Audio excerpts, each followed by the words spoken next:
Raidījumu noslēdzam ar šodien pēdējo sacīkstu Latvijas autosporta kalendārā – Vidzemes gala Žiguļkauls salidojumu Tepera trasē.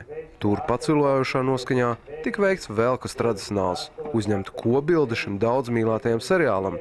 Tiesa draudzīgi šie sportisti bija tikai kopbildē. Trasē vismaz standarta Žiguļu ieskaitē pielaidis viens otram tie nedeva. Visu uzmanības centrā bija kaut vai Renārs Kārkliņš, proti vai viņš spēs būt kopvērtējumā pirmais arī pēc sacīkstes. Kārkliņš darīja, ko var. Vismaz priekšbraucienos viņš allaži finišēja pirmais.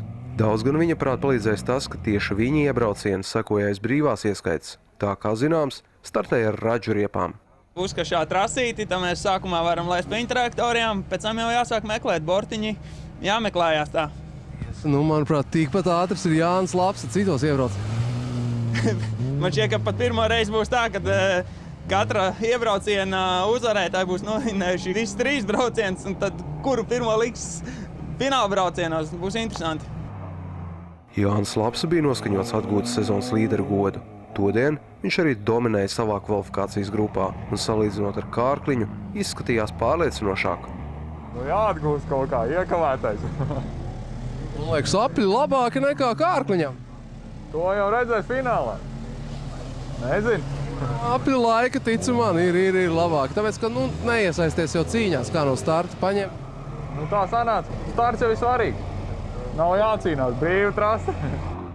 Ne jau tikai Lapsam bija svarīgs rezultāts, uz ko augstāk tēmēja arī Lauris Ozoliņš. It īpaši priekšbraucienos viņš saņēmās un brīžiem pat pietuvojās savu iebraucienu līderim Kārkliņam.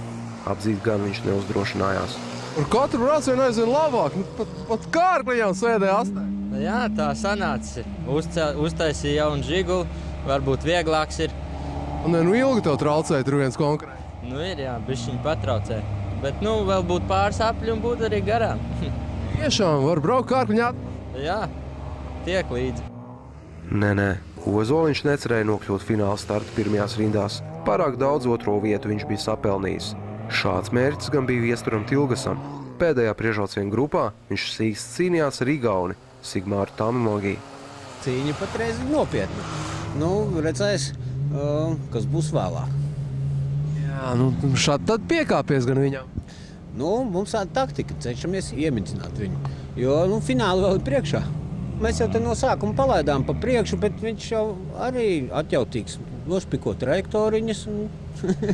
It kā Tilgas iebraucienos spēcīgākam bija jābūt Raitim Veinšteinam. Šis cilvēks taču ir 3. labākais sportists šoziem, taču ar katru iebraucienu viņu drīzāk piedēvējām 2. ešalonam, jo augsti rezultāti izpalika.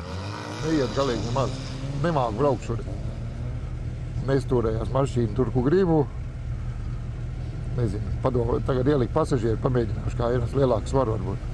Tiem, kas ir mani konkurenti, tiem nevar īsti tādi skatos. Visiem tāpat. Sezonu vēl gara līdz Ziemassvētkiem. Vēl var visu kaut ko pazaudēt un vinnēt. Jā, pirmo reizi šogad Žiguļkauls aizdīs sacīkstes arī vasarā, sezonā labāko braucēju godinot gada beigās, taču otrs fakts arī skaidrs. Konkurence te tik sīva, ka Veinšteins par saviem sāncenšiem kopvērtējumā uzskatīja aiz sevis esošos. Pēc punktiem aiz viņa sekoja Valdis Vanaks ar Nodiņu, un tiem arī priekšbraucienos neveicās. Īpaši Odiņam, kuram ceļš šķērsoja cits igaunis – Ardo Kūs. Kaut kā neiet igaunis. Taranē katrā līkumā, bremzējās pret manīm, vispakaļ sasista. Bet sadzena, jā, rekā pēdējā gruntam bija tomēr garām, tas jau tāds spēcīgs atskaits punkts. Džokerī kļūdījos, bija jātiek 2. bet, gribēju pirms igauņa tikt ārā, bet, pa ātri iebrauc. Odiņš tur sagriezās, savu pozīciju atdotot Kristapam Gruntem, kurš veiksmīgi izmantoja kā Odiņa, tā Kūsa kļūdas. Starp citu, šīs trijotnes starpā bija todien skatāmākā cīņa. Bija interesanti, bet kaut kā nepalaidu garām tos pārējos. Cīnījos ar Odiņu un nepamanīju, kur tie ir. Baigi laicīgi izbrauc visi džokeri. Domāju, ka palaidu garām. Odiņam arī piekāpjas. Jā, beigās tā sanāca. Cīnījos, it kā piebrauc klāt, bet kaut kas pietrūkās šoreiz. Grunts sašutums saprotams. Šī trijotne bija nopelnījusi vienu startu pēdējās iespējas braucienos, un tur uz pēdām viņiem sāk mīt arī Andris Jurciņš ar Bruno Leimani. Šī autokrosa čempioni pārmaiņas dalīja sacensību rīkotāja Uģa Bandera auto, un neslikti. Leimans redzēts sagriežoties, bet Jurciņš bija teicams. Normāli kaut kas jāpamaina dzīvē tā. Treniņu nolūkos vikā. Domu uz tādu nākotni, ne? Nē, patreiz vēl tās domas nav. Sanāk arī? Diena vēl visa priekšā, protams, iepazīs mašīnu, tajā sanāks.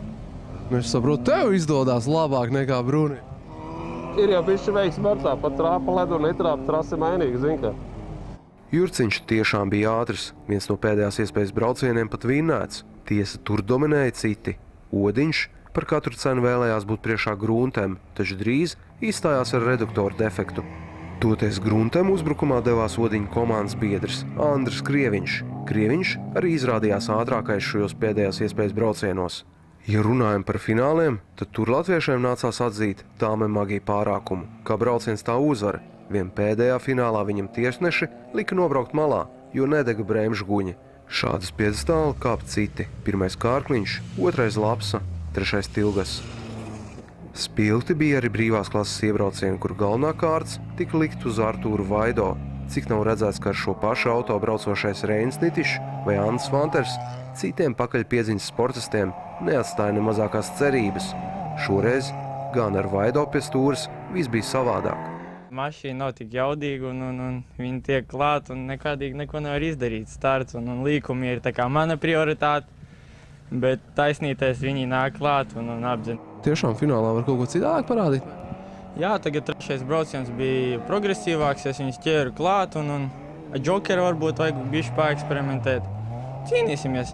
Trasē vienīgo priekšvēziņas auto piesmēja Ingus Seipuls. Startos viņš piekāpās 8. Žigulim, bet pāris apļi un līderos Seipuls. Starp citu, viņa raģu riepas bija krietni lielākas, tad tur tā atbilde. Īstenībā ar lielākiem ratiem jauda pazūd. Ar mazākiem ratiem ir vieglāk braukt. Priekšpiedziņai vienkārši ir citas trajektorijas. Arī viņš brauc dīvaini kaut kā. Kļūdās viņš bieži. Vienkārši viņš atver līkumu vaļā, es to izmantoju. Bet Valdes pēdējā braucienā man lika iesvīst. Tie ir tā pie pakaļas visu laiku sēdēja. Nekā, baidījās nakļūdīties. Balds vilks bija sācensis Seipulam. Ties viņš bija iedzinējos, jo pirmais brauciens rīta pusē patraucēja rezultātam. Pēc tramplīna nolūza priekšējais ritenis. Tramplīni tas bija žēl ņemt nost. Zin kā, kad to atkal tik ātri ieskriesies. Uzlēc par nipru, jā, un punkts. Smīgi uzlēc, jā, un es aizgāju tiem 2 garām, kam tur, jā, un man nebija iespēja. Varēja droši vien vēl nomest pa mēmajiem, bet kaut kā, domāju, aizies, bet neizturēju. Braucēji rindās manījām vēl kādu. Ar domu saprast, cik interesants ir sacīsts ar kopēju startu, ieradās Kalvas tēts, un sākums nebija slikts. Priekšbraucienos viņš allaži izrāva startus, vien finišā viņš 3. aiz Seipuļa un Vilka. Riepas plīst. Pa grunti braucot jau virkā ir ar šādām radzēm. Krīt ārā visi šipi jau. Tāpēc tie pirmie braucieni bija teicamāki? Jā, tur vēl bija radzes bija un seguns bija labāks. Solslīdēs arī lietas trakāk nekā citi, tad krīt tās radzes sāk. Jā, daļa jau izkrita, tāpēc arī ietīk traki šērsā. Finālos tēts nebija galvenais spēlētājs. Tur vinnētājos Seipuls, un tas loģiski. Rūdījumam starta burzmā jābūt. Rekā vienā no fināliem ātri vien no cīņas tika izslēgts Vaido.